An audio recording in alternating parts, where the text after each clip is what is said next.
சந்திரன் அழிவுக்கு பின்னர் புது கிரகம் அந்த ஸ்தானத்தை ஏற்கும்.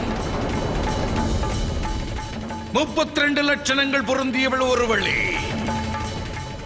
அப்பெண் தாட்சாயணி என் புதல்வி மட்டுமே.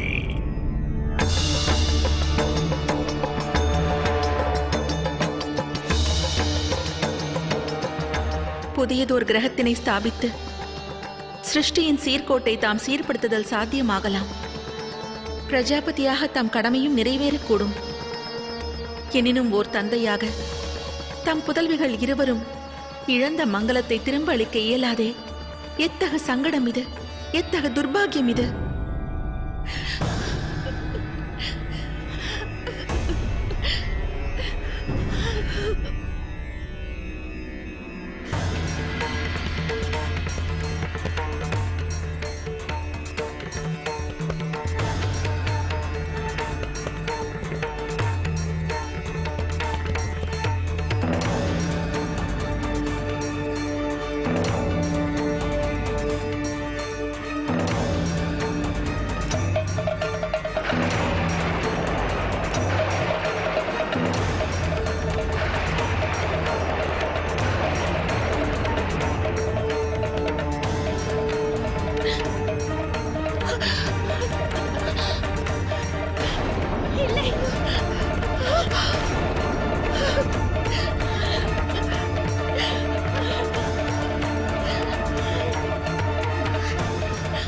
சாபத்தின் தாக்கம் உருப்பெற்று வருகிறது. இல்லை தாயே,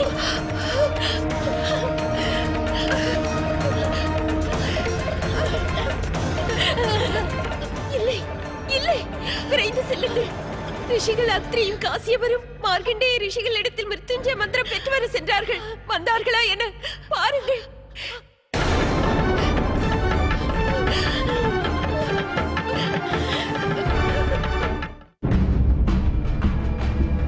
அனைவரும் அறிந்ததே மார்க்கண்டேய ரிஷிகளே. தாம் மகாதேவரின் மனதிற்குகந்த பக்தர். தம் பக்தியினால் பரவசம் கொண்ட மகாதேவர் தாமே தமது பிராணனை காக்க ஓடோடி வந்தார். யமதர்மரை தடுத்தார்.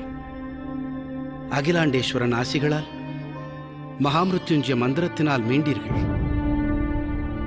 என்று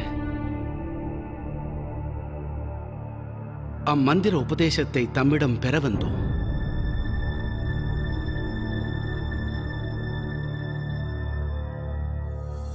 தக்ஷன், பிரஜாபதி தக்ஷன் மகாதேவருக்கு சாபம் அளித்தவன், அவமதித்தவன். இன்று அவனது மருமகனை காப்பதற்கு சிவமந்திரம் அவசியமானதா? பிரஜாபதி தக்ஷனது மருமகனான சந்திரன் ரிஷிகள் அத்ரியின் புதல்வருமாவார். ரிஷிகளே, இனி தம்மால் மாத்திரமே மகா மிருத்யுஞ்சய மந்திர உபதேசத்தின் வாயிலாக சந்திரனது பிராணனை மீட்டுத் தருவதை சாத்தியமாக்க இயலும். தன் புதல்வன் வேறு மார்க்கமின்றி அழிவதை காண்பது எந்த ஒரு பெற்றோருக்கும் வேதனை அளிக்கக்கூடியது என்பதை தாம் அறியாதவரல்ல மார்க்கண்டேயரே. ஆகையினால் மகாமிருத்யுஞ்சய மந்திர உபதேசம் அளிக்குமாறு தம்மிடம் வேண்டுகின்றேன்.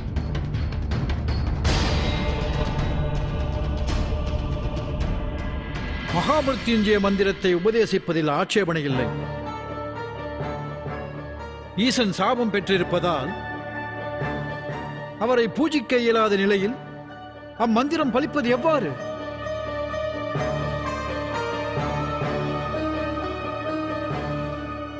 அதனால் எவ்வித பலனும் கிடைக்காது.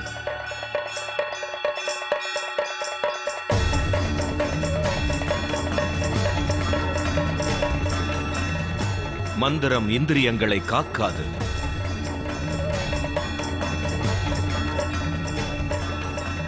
மகா மிருத்யுஞ்சய உபதேசம் பெற்று சந்திரனை காக்கும் உங்களது எண்ணம் பூர்த்தியடைவது சாத்தியமாகாது.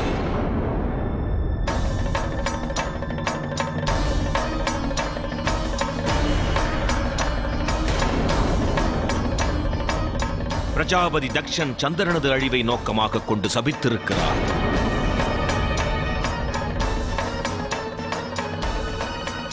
இதனால் உள்ளம் கொந்தளித்து ருத்ராட்சதாரி ரௌத்ரம் கொண்டிருக்கிறார்.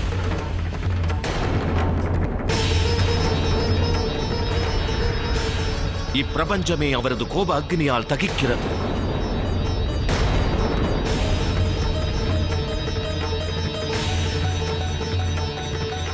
இயற்கை சீற்றமடைந்திருக்கிறது. எரிமலைகளும் சமுத்திரங்களும் எல்லை கடக்கின்றன. இது பிரளயத்திற்கான அறிகுறி.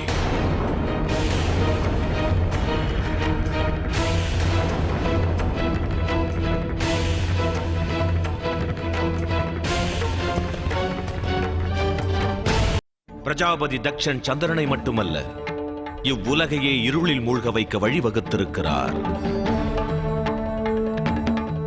பிரம்மாவும் விஷ்ணுவும் ஈசனை அமைதியடையச் செய்வார்கள் என்று எண்ணுகிறேன். இதற்கு ஒரு உபாயத்தை அவர்கள் ஏற்படுத்துவார்கள். நீங்கள் அனைவரும் சந்திரனை அழைத்துக் கொண்டு பிரபாஸ் ராஜ்யத்தை அடையுங்கள். அது தக்ஷ ராஜ்யத்திற்கு உட்பட்டதல்ல. ஆகையால் அவ்விடத்தில் சாபத்தின் தாக்கமும் சற்று குறைவாக இருக்கும். ஒருவேளை தக்க சமயத்தில் அனைத்திற்கும் ஒரு வழி பிறந்தால் நானும் அவ்விடம் வந்து சேருவேன்.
மன்னித்து விடுங்கள் தேவி. யாம் அரசரின் ஆணையை நிறைவேற்ற வந்துள்ளோம். பிரஜாபதியின் உத்தரவுப்படி தாம் இந்த பாத்திரத்தில் நதியின் மணலை எடுத்து வர வேண்டும்.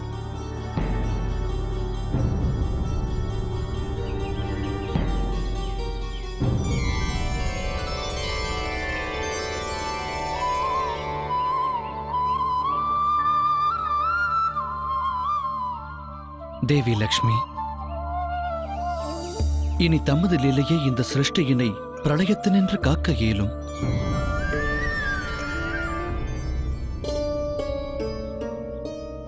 என்ன லீலையை தேவி நிகழ்த்தப் போகிறார்கள்? சற்று அமைதியாக இருங்கள் தேவரிஷி நாரதரே. உத்தம காரியம் ஒன்று நிகழ வேண்டுமெனில் சற்று பொறுமையும் அதற்கு அவசியமாகிறது.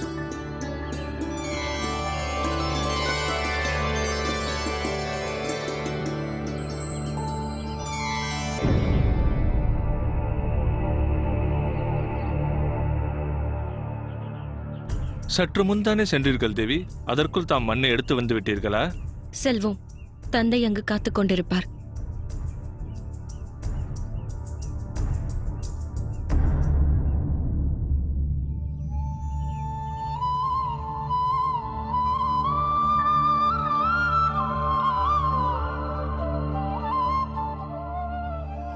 தேவி மாதா லக்ஷ்மி, என்றும் தம்முடைய லீலை அற்புதமானது. நாராயண நாராயண நாராயண நாராயண.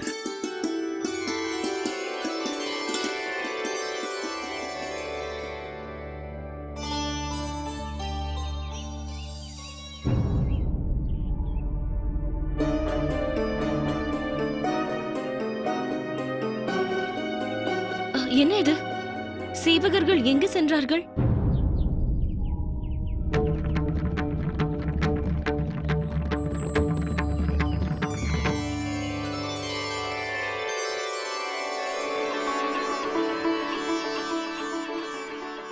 பிரபு,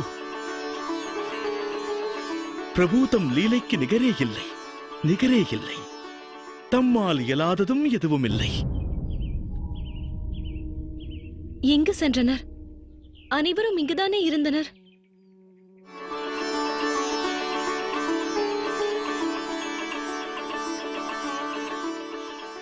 யார் அங்கே? யாரேனும் இருக்கின்றீர்களா?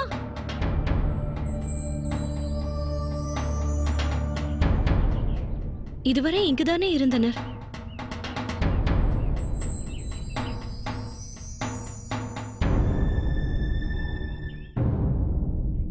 என்ன நேர்ந்தது தேவி? எதையேனும் தவறவிட்டீர்களா? அருகில் ஏதேனும் வீரர்களை கண்டீர்களா?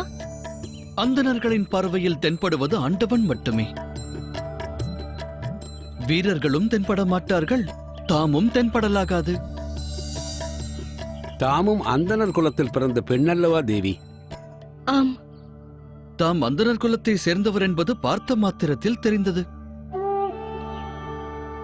தாம் இந்த அந்தணர்களுக்கு சகாயம் செய்வீர்களா? சகாயமா? தாம் எதை குறிப்பிடுகிறீர்கள்? இந்நதிக்கரையில் ஒரு பரிகாரம் செய்ய வேண்டியுள்ளது. இவரது புதல்வர் ஒரு மாபெரும் தவறு செய்து விட்டார், பாபம் புரிந்து விட்டார். எனினும் அதற்கு மூல காரணம் இவர்தான்.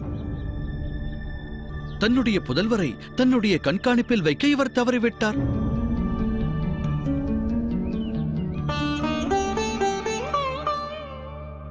இனி நிகழ்ந்ததை பேசுவதால் என்ன பலன்? இப்போது இவர் தனது புதல்வரின் தவறை திருத்த வேண்டிய நிலை. பாபத்திற்கு பிராயச்சித்தம் தேட வேண்டும். ஆனால் அந்த பரிகார செயலானது தம்முடைய சகாயமின்றி ஒருபோதும் ஈடேறாது தேவி. கூறுங்கள், தாம் எமக்கு சகாயம் செய்வீர்களா?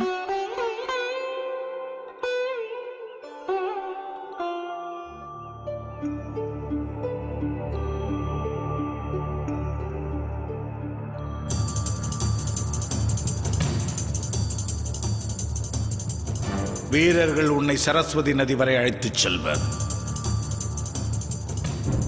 நான் நடத்தவிருக்கும் பூஜைக்காக நதி மண்ணை நீ எடுத்து வர வேண்டும்.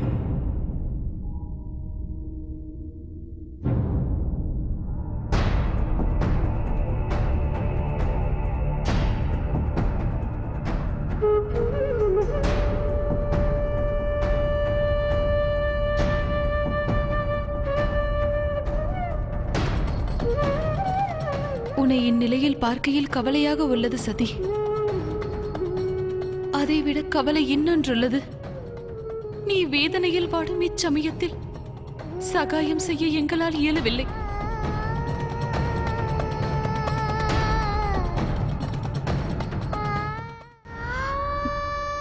இவ்விடத்தில் வேதனை என்பது சாஸ்வதமாகிவிட்டது. இங்கு சதிக்கோ என்னில்லை. இன்னொரு புறம் தந்தை சந்திரனை போன்ற ஒரு கிரகத்தை உருவாக்க எண்ணியுள்ளார்.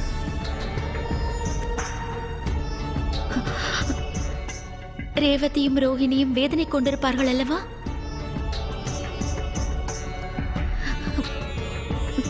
கொடு.